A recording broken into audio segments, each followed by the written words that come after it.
My son drained my bank account and took his wife and her mother to Rome.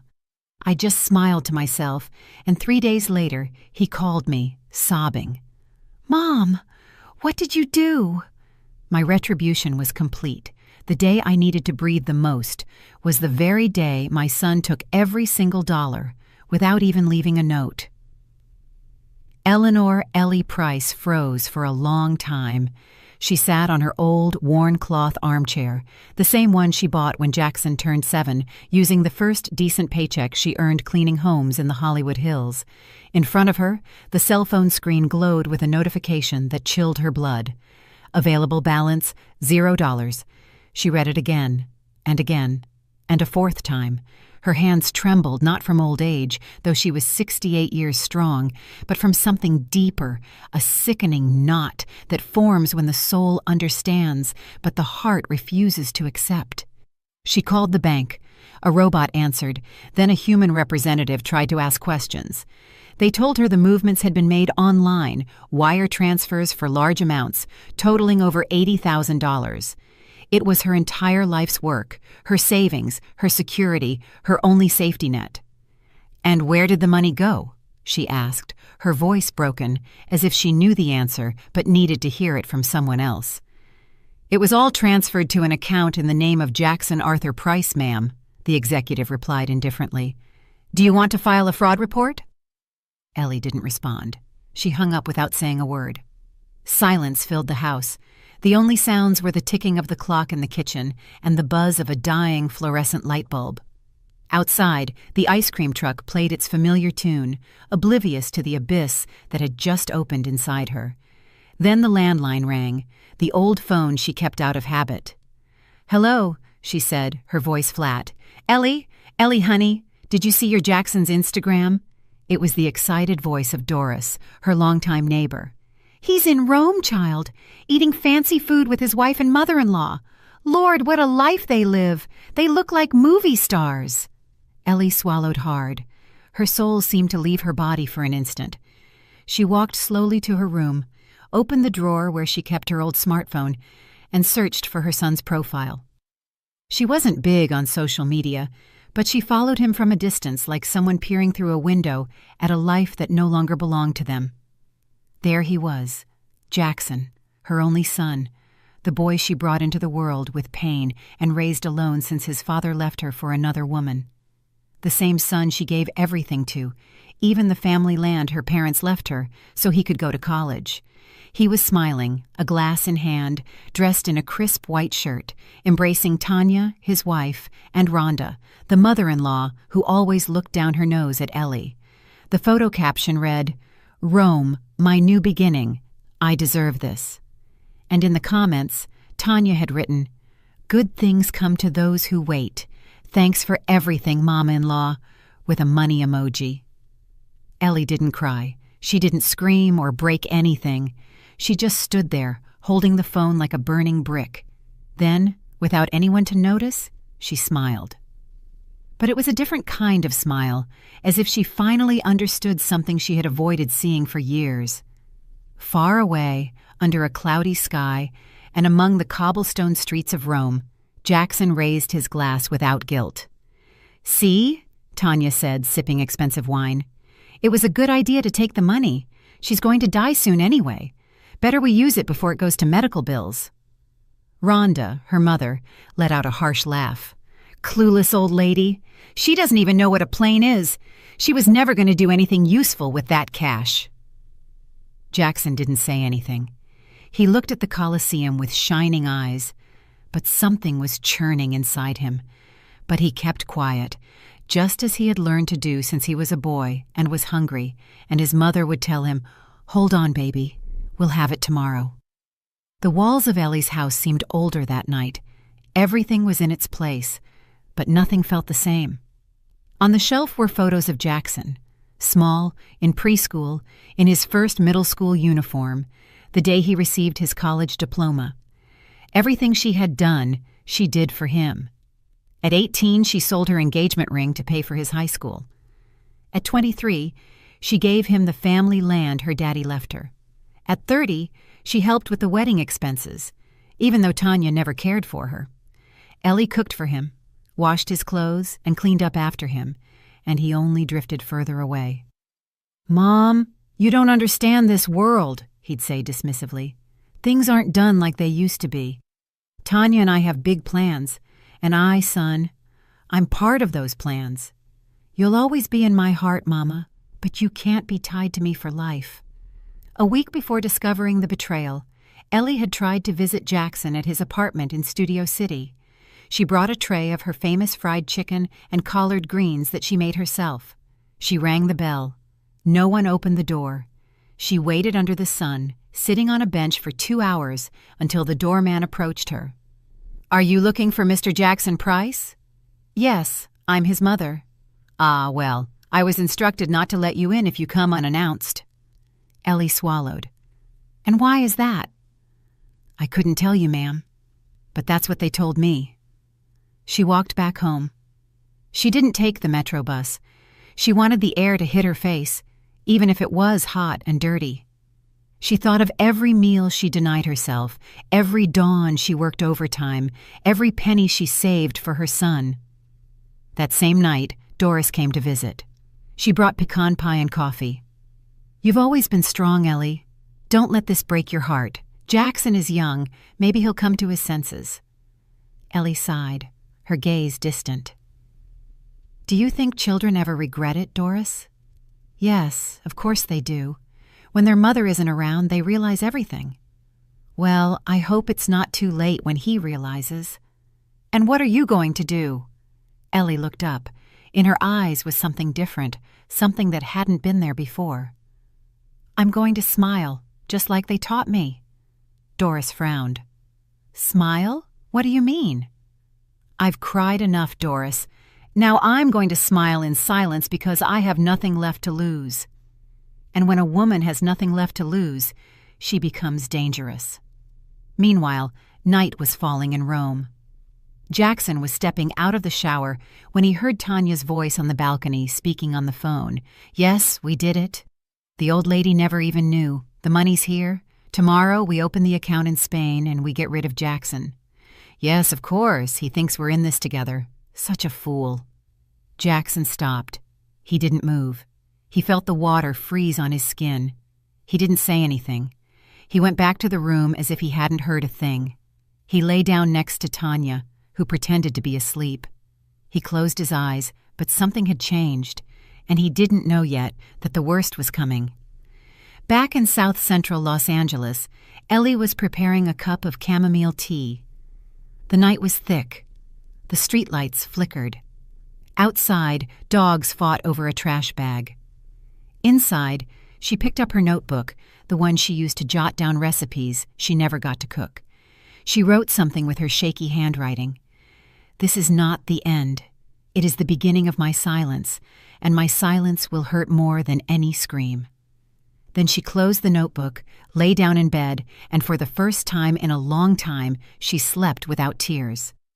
And while she slept in her humble home, her son in a hotel suite in Rome checked his phone. He found a bank notification. "Account blocked due to suspicious activity." "What?" he muttered, staring at the screen. The first crack had just formed, and Jackson didn't know that his mother, in silence, had already begun to move. Sometimes pain doesn't scream.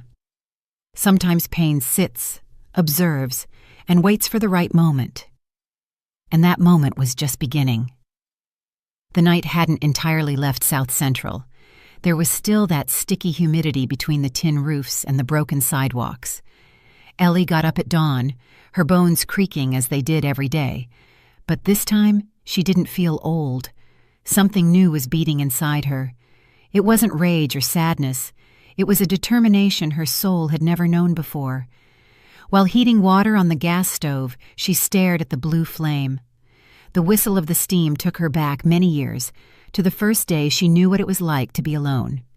She was 14 when she started cleaning houses in the Brentwood neighborhood, a girl with badly braided hair, dark skin, and hands cracked by cheap soap.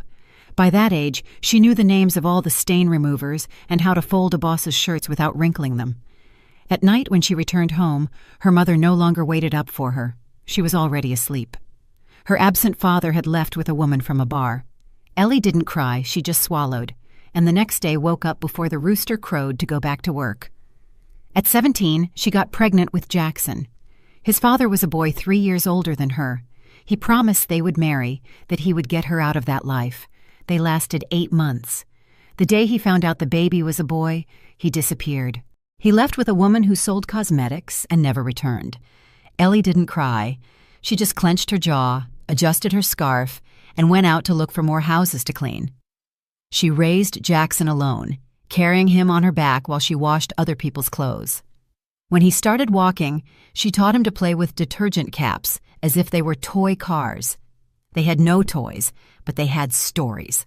No refrigerator, but they had hot soup. No television, but they had songs she sang to him until he fell asleep. He was her whole world. When Jackson turned 6, one of Ellie's clients offered to pay for his elementary school tuition at a private school if she agreed to work full-time and live in. Ellie didn't think twice. She left her house, lived on the patron's rooftop apartment, and every weekend she crossed the city to see her son. She never arrived empty-handed, sometimes a new notebook, sometimes just a snack, but always with a heart ready to listen to whatever Jackson wanted to tell her. Years passed, and Jackson grew up. Ellie struggled to learn how to write her signature, her hand trembling, just so she could enroll him as the responsible party on school papers. She learned to read doctor's prescriptions and then bank statements. She couldn't write well, but she understood enough not to let herself be pushed around, or so she thought. At 16, Jackson told her, "Mom, when I make it big, the first thing I'll do is buy you a house where the cold doesn't seep through the walls." And she replied without hesitation, "Don't buy me anything, son. Just don't forget me." Then came college. Ellie sold the only land her father left her, a patch of earth in rural Georgia where she had always dreamed of building a small cabin. She sold it for less than it was worth because Jackson needed to pay the enrollment fee, and as always, she didn't hesitate. "My son is going to be an accountant," she proudly told her neighbors. "He's going to get out of this life." And he did get out, but not as she imagined. It was in his 3rd semester that he met Tanya, a girl with straight hair, long nails, and a magazine smile. From the first time Ellie saw her, she felt a pang in her stomach, not from jealousy or envy, but because this woman had the look of someone who only knew how to take, never to give. Tanya came from a family that pretended to have more than they did. Her mother, Rhonda, wore knockoff designer clothes and spoke as if she had studied in Europe. The first time they visited Ellie's house, they discreetly twisted their mouths. "What a lovely color the walls are! Very rustic," Rhonda said with a sarcastic tone. Tanya, seeing the kitchen, made a comment in a low voice that Ellie would never forget. "I don't know how Jackson grew up here. This looks like a shelter, not a home." Ellie smiled as always, but something broke inside her. Years passed, and Tanya gained ground. First, she asked that Ellie not visit so often, then that she not voice opinions on their decisions, then that she not attend certain family events because she didn't fit in. Jackson, confused and lovesick, slowly distanced himself. One night, already living with Tanya, Jackson visited his mother. It was the last time he did so without warning. She prepared him pot roast and gravy, his favorite meal. "Mom, Tanya says you're too involved in our lives, that you don't let us grow as a couple." "I just want you to be happy, son," Ellie said, watching her food grow cold. "I don't need you to take care of me anymore," he replied, as if that hurt her. "I'm a man now. And men forget who made them men." Ellie didn't cry. She just got up, cleared the table, and told him to take the rest of the roast with him. The following months were a parade of subtle dismissals. Tanya began managing Jackson's finances, convinced him to change bank accounts, and asked him not to tell his mother everything. According to her, Ellie was a limited woman who wouldn't understand modern life. Jackson, wrapped up in a mixture of ambition and emotional manipulation, agreed. Ellie began to notice things: a bank receipt that didn't match, a statement that never arrived, a life insurance policy she didn't remember authorizing. That's when she decided to talk to Walter. Walter was her first love, a childhood neighbor who had been a lawyer for decades and now lived alone in an apartment full of old papers and memories. She sought him out without telling him much. "Walter, how can I find out if someone is using my name for strange things?" "Are you in trouble, Ellie?" "No, but I feel like my son isn't my son anymore." Walter looked at her carefully, asked for the few papers she had, and for weeks reviewed movements, documents, and transfers, until one night he invited her to his house. "Ellie, your son put you as a guarantor on a joint account. You didn't sign anything, but the signature is there." "But I don't know how to write more than my name." "They forged your signature, and they've been taking money out little by little for 6 months." Ellie said nothing.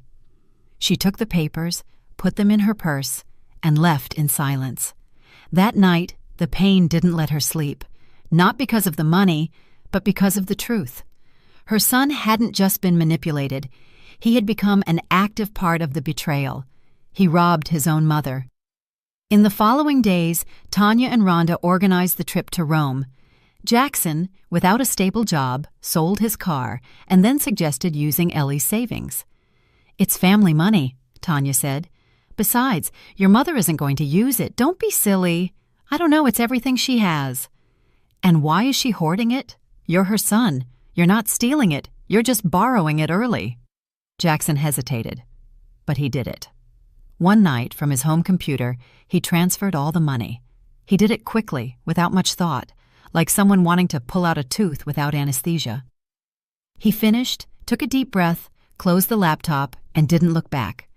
Ellie discovered the betrayal the next day. She didn't cry, she didn't scream, she just wrote a sentence in her notebook. "My son didn't die, but the mother in me did." From then on, everything changed. Her body kept aging, but her spirit hardened. She began to walk differently, her back straighter. She started making calls, checking emails, visiting offices.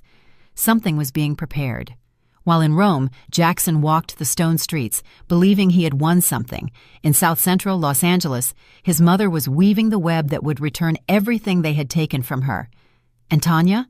Tanya was already planning how to disappear without a trace. What Jackson didn't know was that Ellie was no longer the woman he remembered. That woman had died. In her place remained a wounded mother, but an alert one. And when a wounded mother awakens, there is no hell she is unwilling to cross. The betrayal no longer hurt. What hurt was the certainty of having been invisible, of having been used, of having been erased as if she had never mattered. But Ellie was not willing to disappear in silence, because what mothers keep quiet about can also kill. Ellie said nothing. Not that time, nor the next, nor the one after. Her silence was no longer the kind that bleeds inside. It was a sharp silence, one that observes, registers, and calculates. The words dried up in her throat as if they no longer made sense, because when a mother understands that she has been replaced by a mask, she no longer screams. She transforms. Jackson didn't notice the difference, or he didn't want to notice it. He was too busy living the life he had dreamed of, a life that didn't smell like fresh laundry or coffee, a life where the voice that woke him up didn't say, "My baby boy," but, "Sir," a clean, elegant, and empty life. Tanya settled into his world as if she had always been its owner, and he, enchanted, let her. He was fascinated by how she spoke with words Ellie never used, how she walked gracefully in high heels, how she referred to things as if everything belonged to her. But behind her easy laugh and filtered photos was a subtle, cruel, and precise machine. Tanya knew what she wanted, and she wanted it fast. A name, a surname, an account, and a man who could sustain her facade. The first comments came disguised as jokes. "Honey, why does your mother always have to have an opinion on everything?" "I don't want our child to grow up surrounded by poverty-level thinking," she said while doing her nails in the living room. Jackson let out an uncomfortable laugh. "It's not that she wants to have an opinion, it's just hard for her to let go of control. She's always been like that." "It's not control, it's pity disguised as love. Women like your mother think they're martyrs for raising kids alone, but they don't realize that the past doesn't give us the right to drag others down. I don't want that for you, or for me, or for our children." Little by little, Tanya began deciding when they could visit Ellie and when they couldn't. First, it was that they were busy, then that it was better to meet in public places, and finally that she didn't feel comfortable entering Ellie's house because it smelled musty. Jackson accepted everything, and every time Ellie asked why they didn't visit her as often, he lowered his head. "We have too many things going on, Mom. You know, work, wedding things." Ellie only nodded, but there was no longer any naivety in her eyes. She was starting to put pieces together, like someone hand-stitching a torn sack. Rhonda, Tanya's mother, didn't take long to get involved, never with blatant insults, but always with carefully chosen phrases to sound educated, but with just the right edge to hurt. "Ms. Eleanor, I apologize if I'm direct, but didn't you ever think about moving to a more decent neighborhood? I mean, you're older now. This area isn't safe for someone your age, and with that money you have saved, you could buy something better, right?" Ellie looked Rhonda in the eye. She didn't blink, didn't say anything, but something inside her crunched. That day, she understood that it wasn't that they wanted her far away. It was that they never wanted her close. One Sunday, during a family lunch organized by Tanya, Ellie decided to speak to her son. She waited for the moment Rhonda went to the restroom, and Tanya was distracted by her phone. She looked at Jackson with the same love as always, but her voice no longer trembled. "Son, are you sure this woman is right for you? Have you noticed how she looks at you when you're not looking? How she talks about me?" Jackson swallowed. Tanya looked up from her phone. Rhonda had just come out of the restroom. The atmosphere shifted like when a storm rolls in, and then Jackson exploded. "That's enough! Mom, you're jealous because I have another woman in my life now. You won't say it, but you think it. You never stood for anyone else being important to me." Ellie didn't defend herself. She didn't even flinch. She just lowered her gaze to her plate, put down her fork, and in that silence, she knew she had lost him. When they said goodbye that afternoon, no one hugged her. Upon arriving home, she carefully took off her shoes, as if she didn't want to bother anyone, even though she was alone. She sat on her bed and thought about the last time her son had said, "I love you," without her asking him to.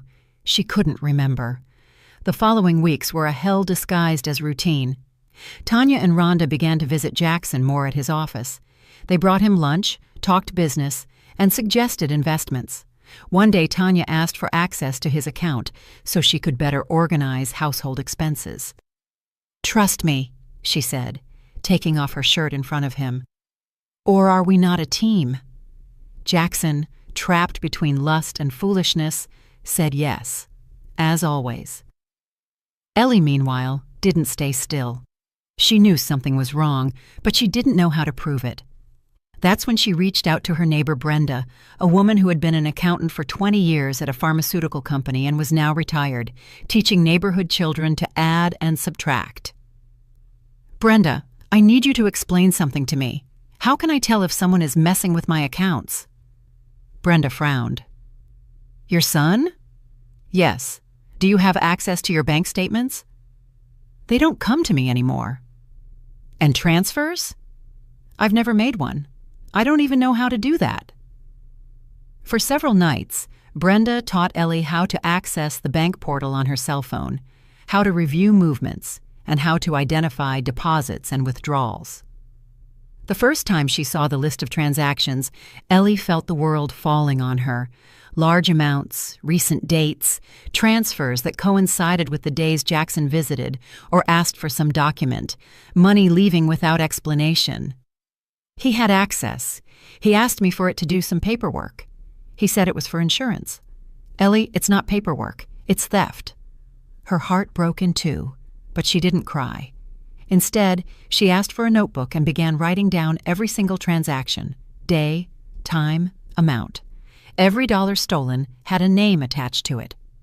One Friday night, when everything seemed lost, Brenda showed her something else.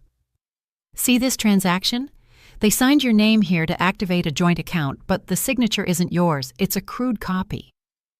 Ellie touched the screen as if touching an open wound. They didn't even bother to hide it well. "What are you going to do?" Ellie closed her phone, took a deep breath, and said, "Nothing. Not yet." Meanwhile, in Rome, Jackson began to feel uneasy. Not from guilt, but because Tanya no longer looked at him the same way. She had changed. She no longer kissed him with enthusiasm. She spent hours on her phone, laughing to herself. And Rhonda? Rhonda no longer bothered to pretend she tolerated him.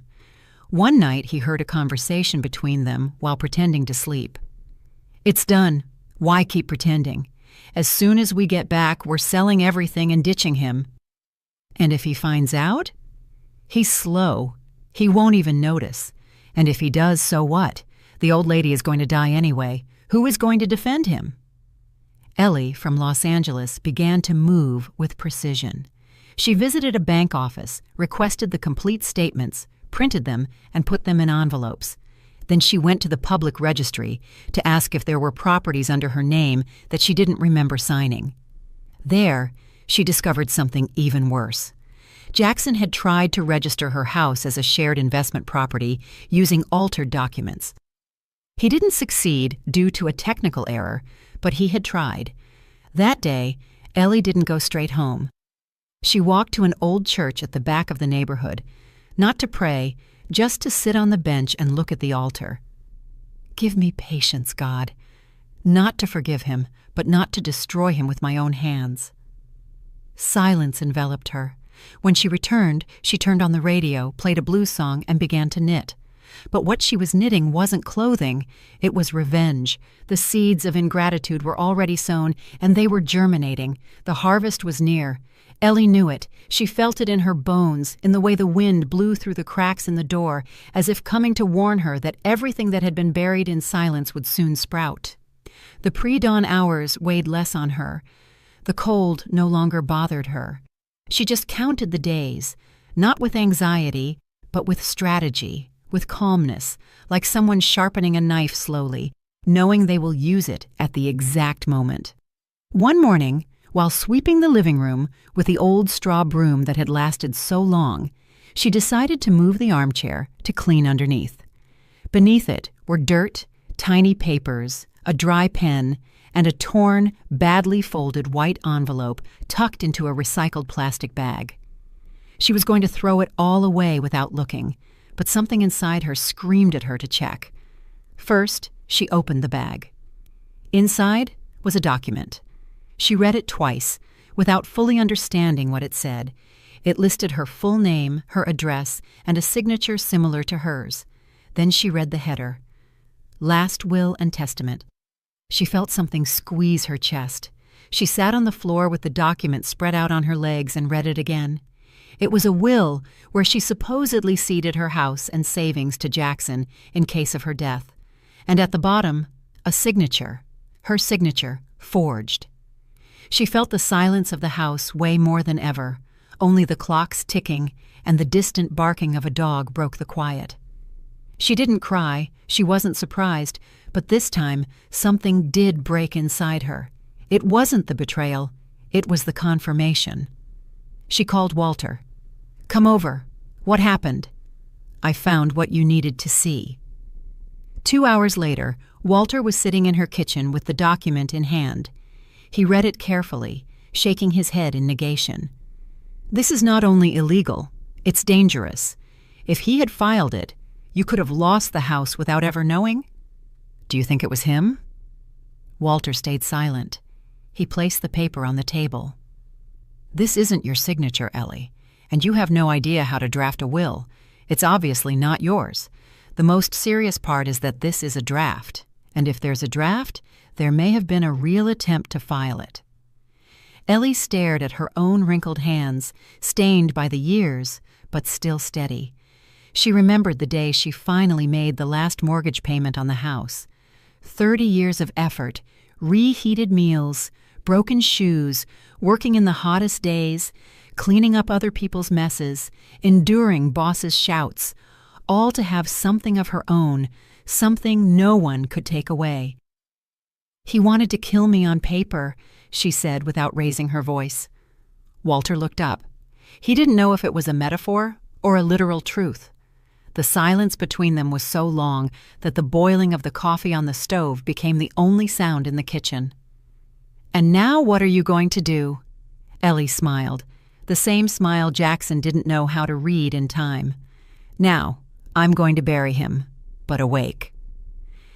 Not even 3 days had passed since that discovery when she received an unexpected call from Dr. Evans, the internist at the health clinic where Ellie had occasional checkups.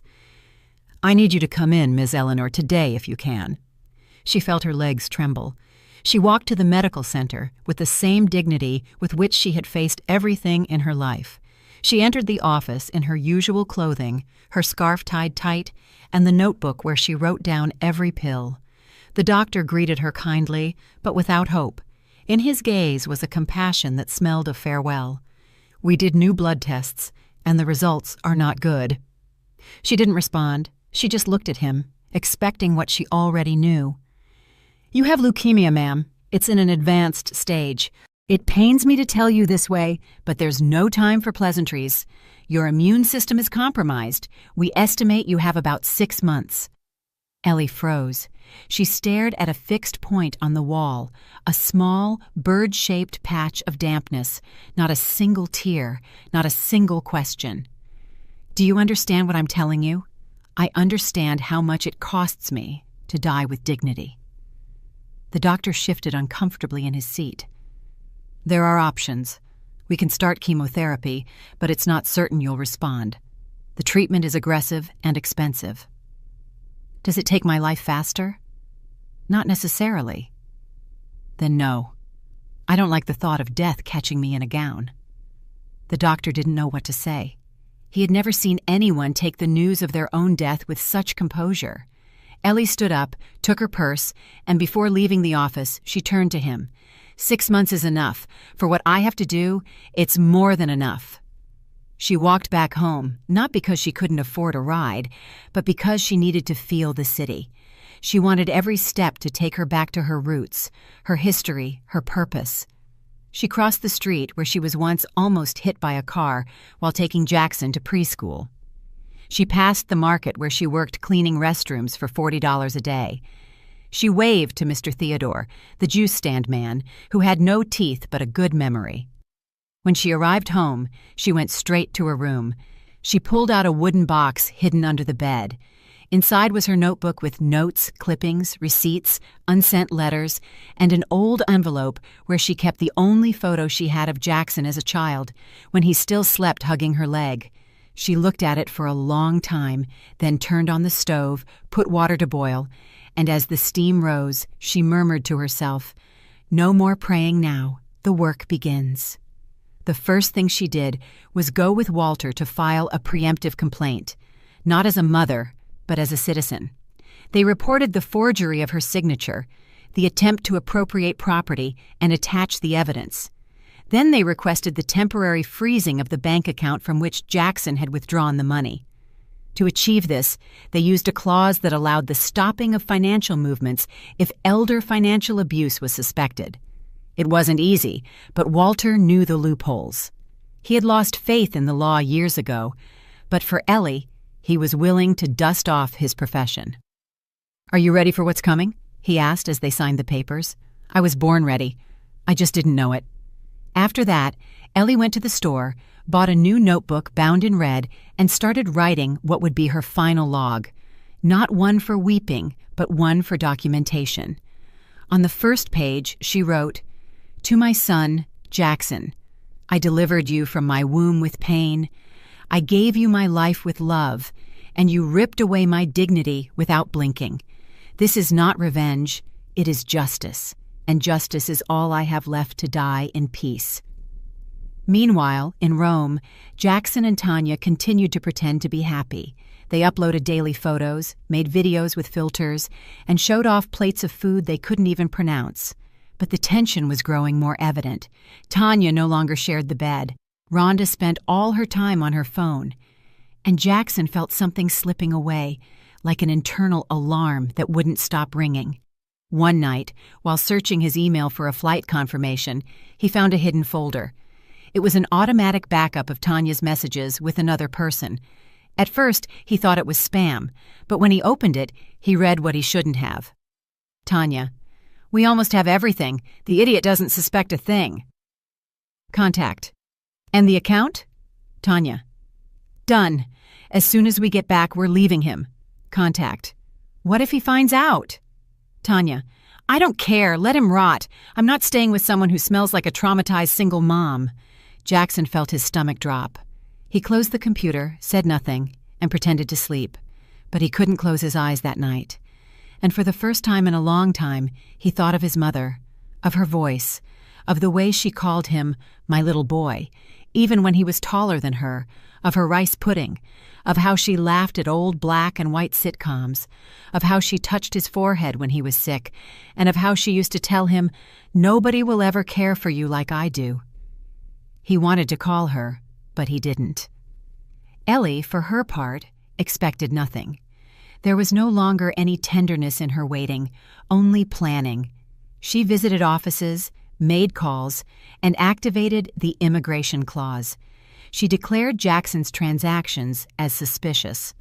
The system was slow, but it activated. An international alert was issued for his return to the United States. They wouldn't put him in jail, but they would make him accountable. In the red notebook, Ellie wrote, "There is no justice more complete than that which is delivered without screaming. I will watch him lose everything without lifting a finger. Karma is not paid with violence. It is served with patience." And so, the second betrayal didn't break her. It converted her into something stronger, colder, freer.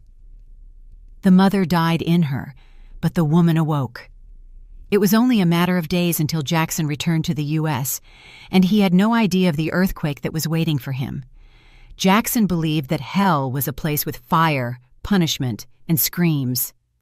He didn't imagine it could be as cold as the cobblestone streets of Rome, or as humiliating as a card being declined in a restaurant full of tourists.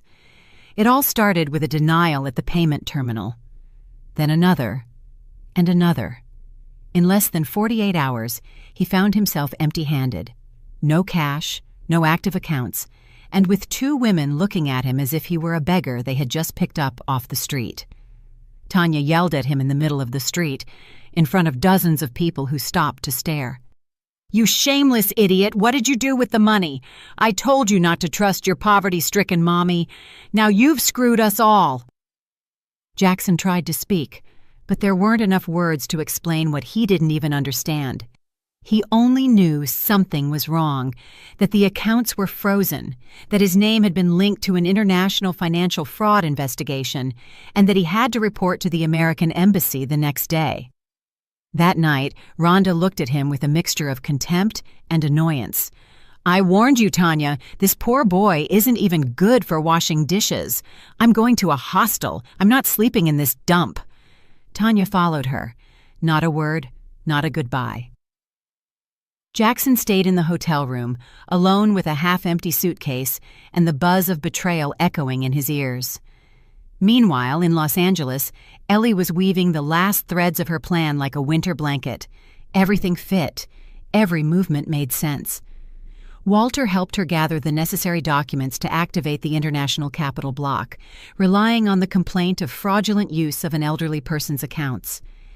He contacted an old acquaintance of Walter's, Mr. Ernest, a federal agent in the IRS Criminal Investigation Division, and managed to activate an alert for illicit fund withdrawal, which implied a mandatory review upon Jackson's entry into U.S. territory. It wasn't revenge. There was no hate. There was justice. In her red notebook, she wrote, "Sometimes a mother's love also has to hurt, not out of hate, but for a lesson. Because what is allowed is repeated, and what is repeated rots. I didn't give birth to a thief, but the world turned him into one. And if I have to be the one to put the brakes on him, so be it." Brenda accompanied her in silence through many of those procedures. She was no longer just her neighbor. She had become her accomplice. "Doesn't it hurt, Ellie?" "Of course it hurts. It hurts like tearing off my own skin. But there are pains that heal." The meeting at the embassy was a spectacle of shame for Jackson. They made him go into a cold, windowless room with a young lawyer and a translator who spoke in a mechanical tone. They explained that there was an active complaint in the U.S., that the funds had been frozen by a preemptive order, and that he had to account for them upon his return. Jackson left with a defeated face. He felt everything crumbling. He thought of his mother. For the first time in a long time, he thought of her voice, her look, and he knew that she knew, that all of this came from her. And then, like a lost child, he dialed her number. "Mom," he said as soon as she answered. On the other end of the phone, Ellie was in her kitchen cleaning black-eyed peas with the old strainer, as if nothing unusual were happening. She recognized the voice immediately. Her hand trembled, but not enough to drop the phone. "Mom, what did you do? They took everything from me. I'm alone. Tanya left, Rhonda too. They say you did this." Ellie stayed silent, took a deep breath, and then replied with a serene, firm voice, as if speaking from a place Jackson could no longer access. "I didn't take anything from you, son. I just stopped what you were taking from me. Mom, they want to arrest me. You said you would always be there for me." "I was, until you stopped being there for yourself. Please help me. I don't know what to do." "Learn." She hung up. She gave him nothing more. No tears, no apologies, no explanations. It was the first time she allowed herself to think that her son needed to suffer to understand, because sometimes pain teaches more than love. That night, Ellie didn't sleep, not out of anguish, but because she sat down to write him a letter. It wasn't a farewell. It was an emotional testament, a letter she would leave in the red notebook on the last page. It was for him, for when he returned. "My dearest Jackson, you were my reason for getting up every morning. You were my fight, my strength, my pride. I gave you what I had and what I didn't. I denied myself food, rest, and company for you, and I don't regret it. I did it with love. But you forgot who you were. You surrounded yourself with ghosts in expensive perfume, and in their eagerness to kill me while I was alive, they forced me to wake up. I don't hate you. I couldn't. But I am no longer the woman who waits in silence for her son to remember her. Now I am the one who teaches you, even if it hurts. And if you ever truly repent, this letter will be here, not to save you, but so you can't say no one warned you." At the end of the letter, she drew a small heart. It was the sweetest thing she had left. Jackson wandered the streets of Rome aimlessly. He slept in cheap hostels. Sometimes he ate, sometimes he didn't. He had no one to call. Neither Tanya nor Rhonda answered. And he knew that his return to the U.S. wouldn't be a landing. It would be a crash. Finally, he took a return flight, scared, ashamed, with cold in his bones. He knew they were waiting for him, not with hugs, but with outstanding debts. Ellie, for her part, was ready. Her health was deteriorating, but her soul was clearer than ever. She had shaved her head before the chemo could take her hair. She did it in her bathroom with sewing scissors. She looked in the mirror and said, "Now I look like who I am." Walter accompanied her to her last doctor's appointment. The doctor confirmed that the cancer was advancing rapidly. She nodded. "You know," she said, "I was never afraid to die. What hurt me was not being able to leave in peace. But now I know I will leave with everything settled." That night in her bed, alone, Ellie felt a sharp pain in her chest. She doubled over, but she didn't call anyone. She just hugged herself, murmuring her son's name, not as a complaint, but as a farewell. The silence of the storm was just that, the exact moment before the collapse, the feigned calm that precedes the inevitable. But Ellie didn't fear the end because she had done what she had to do, and Jackson was about to face the debris of the life he himself destroyed. When the plane landed in the U.S., Ellie felt no emotion. She wasn't surprised by the captain's welcome or the strange language mixed with the airport announcements. She didn't care about the glass ceilings or the foreign faces. She hadn't traveled to admire anything. She had traveled to close a cycle, not as a mother, but as a witness. At almost 70 years old, her body was trembling, yes, but not with fear. The physical pain was already part of the scenery. What sustained her was purpose. She had sold a few things to pay for that ticket: the blender, the large mirror in the living room, and a ring she kept since Jackson was a child. She didn't regret it. The cost was insignificant compared to the emotional freedom she sought. At the airport, Walter was waiting for her. He had arrived a day earlier to prepare everything. He had pulled strings, processed the permits, and arranged for Ellie to be present at the embassy when Jackson testified. It wasn't legally required, but the consular official was an old friend and also the son of a single mother. He understood the request without needing too many explanations. When he saw her arrive, Walter took off his hat. "You don't look like a woman who is about to face her son." "And you don't look like a retired lawyer," Ellie replied without looking directly at him. "Are you sure about this?" "I'm alive. That's enough." They walked to the car. During the ride, Walter tried to ease the tension with a few anecdotes, but Ellie didn't engage. She wasn't there to converse. She had one last task. In her purse, she carried a thick yellow envelope with items that weren't of material value but held eternal weight. Meanwhile, in a hotel room on the other side of the city, Jackson stood in front of the mirror. His eyes were sunken, his beard was messy, and his expression swung between exhaustion and panic. He was going to present himself at the American embassy to sign an official declaration that would separate him from the joint accounts with his mother. But he also knew that by doing so, he would admit he had managed those accounts with false documentation.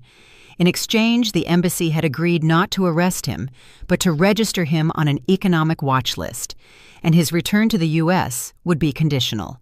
He would have to present himself before a financial authority upon stepping on American soil. When he went down to the hotel lobby, he saw Tanya waiting for him. She wore dark sunglasses and a red coat that looked borrowed. Her face didn't reflect love or resentment, only convenience. "You're late," Tanya said with annoyance. "I didn't know you were coming. You also didn't know you were so useless. And here we are. What do you want?" "To see you fall." Jackson clenched his fists. What she said no longer hurt him. What hurt was having allowed himself to be molded by a woman who considered him disposable. Upon arriving at the embassy, the officials led them into a white, silent waiting room with metal chairs. Tanya chewed gum as if she were in a shopping mall. Jackson sweated. Every minute weighed like an hour. Then the door opened and Ellie entered. She wore a gray sweater, a long skirt, and a dark blue scarf over her shoulders. Her now sparse hair was covered with a black bandana. She walked slowly but straight. She held the yellow envelope in her hands. When she crossed the room, her eyes met Jackson's. He suddenly stood up. "What are you doing here?" he asked, his voice cracking. "I came to watch you sign, not as a mother, as a witness." Tanya let out a harsh laugh. "How sweet. The old woman came to put on her final show." Ellie looked at her. Not with hate, but with pity. "You took everything she had," she said in a low voice. "But I taught him what he'll never have again, forgiveness." Tanya scoffed. "Forgiveness, ma'am? Your son is a failure. You raised a parasite." "No, I raised a good boy. You turned him into this and he let you do it." Jackson closed his eyes. He couldn't take it anymore. "Mom, I don't know when I lost myself." Ellie approached, handing him the envelope. "Here are your photos. The first ones, from when you learned to walk and write. Here's your first letter to Santa Claus. Once, you asked me for a bicycle, and I told you only if you got an A in math. And you did. I kept my promise, son." Jackson took the envelope, his hands trembling. "And here is also the letter I wrote you, not to save you, but so you can't say no one warned you." They sat down. The embassy official came in and explained the procedure. Jackson signed. At that moment, the camera of an American tourist waiting for his passport recorded part of the final dialogue. The images showed Ellie standing, her eyes moist, saying, "You were my life, but I was never yours. Today, I understand it. You weren't born to love me, only to serve as my mirror." The recording was uploaded to social media that same day. In a few hours, it went viral. People commented from all over. "That mother is a queen. That's how you teach a lesson without violence. Dignity doesn't age." Jackson couldn't lift his head. The official looked at him with compassion. "All done. You can go. Your mother, too." Tanya had already left. She didn't wait for anyone. She stormed off just as she had arrived, without apology, without a soul. On the way back to the hotel, Ellie and Jackson walked in silence down a narrow street in Rome. On a corner, she stopped. "This is where we part ways." "Mom," he tried to say, but his voice broke. "I gave you everything I had, even my silence. Now I give you the only thing you refuse to accept, the truth." "Will you forgive me?" "I already forgave you. The problem is that you haven't forgiven yourself yet." "Can I do anything?" "Yes. Live with what you did and make it count for something." Ellie turned and walked away slowly. She never saw him again. That night, Jackson opened the envelope in his room. The photos were yellowed but intact. The letter, written in blue ink, smelled of lavender. When he finished reading it, the world crashed down on him. He knelt on the floor and cried as he hadn't cried since he was a child, not from punishment, but from shame. And he knew he had lost something he couldn't recover, the dignity of a mother. And that justice, when it comes from the one who loved you most, is the hardest of all. Jackson returned to the U.S. in silence, without suitcases, without promises, without glory. He passed through customs like a ghost, no cameras, no family waiting for him, no one asking about him. The only things he brought with him were the yellow envelope with his childhood photos and the letter his mother had left him. The rest, he had lost everything. The Los Angeles airport felt grayer than ever. The air was heavy, dense, as if his guilt floated in the atmosphere. He had nowhere to go. Tanya wasn't answering calls. His mother-in-law had blocked all his contacts, and his former office colleagues pretended not to recognize him. He had been exposed on social media, mocked by thousands, branded as the ungrateful son who stole from his mother to take his wife and mother-in-law to Europe. He walked the streets of the neighborhood where he grew up. South Central was the same potholes, the same graffiti on the walls, the same street vendors selling goods at dusk. But something inside him was no longer the same. Every street had an echo, a memory, a reproach. He passed his old school. He remembered when his mother walked him hand in hand, her apron smelling of bleach and her shoes worn down. She always said, "You won't live scrubbing floors like me. You'll have your own desk and your suit." And he had it for a while, until he exchanged it for lies. Ellie was already back. She had returned alone. She didn't need company. She had lived her whole life in the company of her silence, and it didn't weigh on her. She settled back into her house with cracks in the walls, the same concrete floor, and the rocking chair that creaked when she swayed. She settled into her life like someone returning to the place they should never have left. Walter brought her medicine. Brenda prepared light soups for her. The closest neighbors looked after her in spontaneous shifts, not because she asked for it, but because dignity is also honored while one is alive. She became a neighborhood legend. Some children thought she had traveled to punish the wicked, others that she was a witch, others that she had faced the mob. Only a few knew the truth, and they said nothing. Ellie didn't speak much. She listened to blues music in the afternoons. Sometimes from the doorway she watched the neighborhood children play. She laughed with them. She gave them lollipops, listening intently when they told childhood lies. She had recovered her peace, but not her strength. The cancer was advancing slowly but steadily. Every week she seemed more fragile. Her clothes were too big. Her hands trembled more, but she never stopped walking around her house. She never let herself fall. One Sunday morning, Jackson walked to the door. He carried a bag with donuts. He had spent the whole night wondering if he should go. He hadn't slept or eaten, but something inside him demanded it. He didn't expect her to open the door. He just wanted to see her, to see if she was still breathing. From the opposite sidewalk, he saw her sitting in her rocking chair. She wore an old sweater and a shawl draped over her shoulders. Her face was thin but not defeated. She smiled at some children playing nearby. One of them brought her a flower picked from the park, and she hugged him as if he were her own blood. Jackson didn't cross the street. He just watched her. He felt a knot in his throat, walked slowly, left the bag of donuts on the porch, and left. Ellie didn't look up, but she felt him. She didn't open the door. Not that day. Over the following weeks, Jackson returned, always at the same time. He left something: flowers, pastries, a note without a name. He never dared to knock. He never asked to enter. He had no right. He was just paying, without knowing if the debt would ever end. One night, Ellie picked up her red notebook, opened it to the last page, and with a trembling hand, wrote her final note. It wasn't long, just enough, just like her. My son, love is not demanded, it is given. And if you have learned that, then you are not lost anymore. Don't look for me when I'm gone. I will be in every mistake you choose not to repeat, in every act of kindness you do without expecting anything in return. If you want to forgive yourself, start with others. And if you ever manage to see your mother in the eyes of another woman, don't fail her. That will be my redemption. She signed with her full name. She folded the letter, put it in an envelope, and wrote in black ink, "For Jackson." The morning she stopped breathing was bright. The sun streamed through the windows. On her lap were the red notebook, the envelope, and a blanket knitted by her own hands. The neighbors found her surrounded by flowers that the children had left. Her face held a serenity that few can fake. There was no drama, no screaming, only the calm after the storm.